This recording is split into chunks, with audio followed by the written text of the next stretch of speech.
accompagne l'initiation de 3 lecteurs à la musique classique. Pour leur premier rendez-vous, ils se sont retrouvés au Palais Garnier, l'un des 2 bâtiments de l'Opéra de Paris. Entre la magie du lieu, la découverte d'un nouveau genre musical et la représentation ultramoderne, les lecteurs ont été chamboulés par leur expérience qu'ils partagent avec vous. Mercredi, 18h15, à la sortie du métro Opéra, c'est l'heure du premier rendez-vous. Étienne, en avance, fume une clope et appréhende un peu le déroulement de la soirée. Mélissa et Clara arrivent en retard. Mélissa est détendue, en mode Jean Basket sweat à capuche. Clara a hâte d'en savoir plus sur la suite de la soirée, elle est impatiente.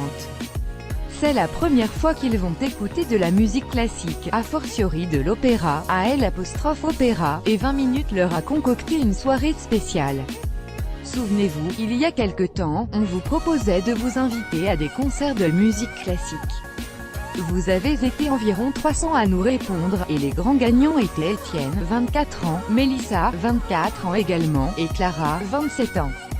Étrangers à la musique classique, ils ont décidé de nous confier leur initiation à ce genre et de se laisser porter par l'expérience. Et de se laisser surprendre à chaque fois par la salle et le programme. Les yeux qui brillent, ces 3-là ont bien compris où ils allaient passer leur soirée, le nom du bâtiment étant spoilé par celui de la station de métro. En revanche, ils n'ont aucune idée du programme qui les attend. Mélissa présume tout de même qu'une visite des lieux serait opportune. Direction l'entrée des artistes, récupération des badges et voilà nos 3 novices en train de fouler le sol des coulisses de la mythique scène, de croiser un lapin et sa gardienne, oui, dans les coulisses, et de faire un tour dans le somptueux foyer de la danse, où les danseurs s'échauffent et répètent. Devant tout l'or du Palais Garnier, nos lecteurs ont les yeux qui brillent.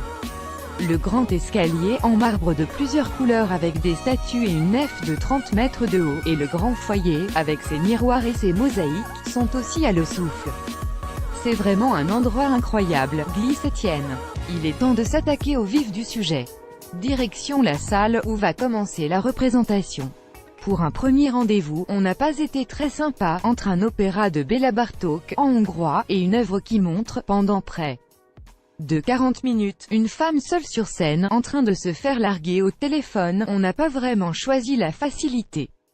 Ça ne moufte pas, le rideau se lève, nos appréhensions se confirment. La musique du château de Barbe-Bleue, composée en 1911, est spéciale, on ne comprend vraiment rien au hongrois, merci les surtitres, sans vous en sombrer, et la mise en scène est un peu compliquée. Étienne, Mélissa et Clara ne mouftent pas. Difficile de savoir s'ils aiment. L'angoisse monte chez moi, leur initiation est censée se faire sur plusieurs concerts, et je pense qu'ils ne reviendront jamais.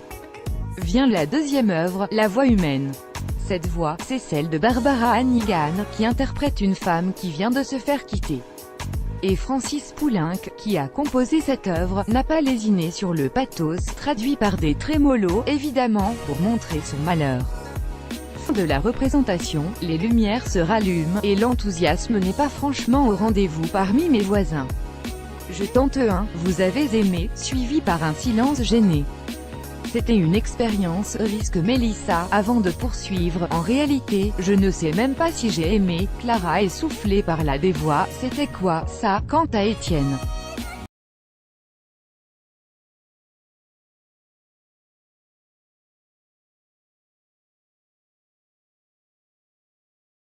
Les tops et les flops de nos lecteurs à l'opéra. Top, les chanteurs. J'étais vraiment persuadée que les chanteurs d'opéra avaient des micros, en fait non, racontait Clara. Ils sont impressionnants parce que leur voix passe par-dessus l'orchestre et je ne sais pas comment c'est possible de tenir aussi longtemps à chanter, de retenir tout ce texte. Petit regret tout de même sur la mise en scène de la part d'Étienne, j'ai trouvé ça pas mal que la chanteuse se balance du canapé, mais quand elle est à 4 pattes à regarder par terre, ça n'aide pas à porter la voix. Top. La diversité. Moi j'étais contente de voir une Renois sur scène quand même, signale Mélissa. Je pensais être la seule Renois dans la salle, en fait il n'y avait pas que des blancs riches, ça n'était pas qu'un seul et même profil. Flop. La vidéo sur scène. Le gamin qui saigne des yeux, ça faisait très vidéo du palais de Tokyo quand tu ne comprends rien à ce qu'ils veulent dire, estime Clara. Il y avait trop de couches de compréhension, ça faisait trop film indé. Top. La mise en scène. Ça faisait vraiment Hercule Poirot, souligne Étienne. Tu ne comprends rien pendant longtemps, et à la fin tu te dis, ouais, il était là, flop ou top. Les mosaïques du vestiaire. Les petites croix nazies au sol, à l'origine, svastika, motif décoratif courant dans de nombreuses constructions, ça m'a rappelé la grande vadrouille, plaisante Étienne. Flop. L'interaction, à un moment, j'ai regardé les têtes des spectateurs, ça faisait genre congrès du Parti communiste chinois, remarque Étienne. Si tu fais une tête bizarre, t'es viré. Les spectateurs regardent, mais ne participent pas. On aurait dit les supporters du PSG au Parc des Princes, mais sans les ultras. Ils ne se lèvent que quand il y a des buts, mais pendant un opéra, il n'y a pas de but, top. Les gens. J'étais hyper surprise, les gens étaient tous comme nous, rétorque Clara. Ils n'étaient pas guindés, les filles n'avaient pas passé l'après-midi chez le coiffeur, je n'ai pas vu de manteau de fourrure, flop. La musique m'a perturbé de ouf, le hongrois aussi, en fait je crois que j'ai juste un problème avec les pièces, concède Mélissa. Top.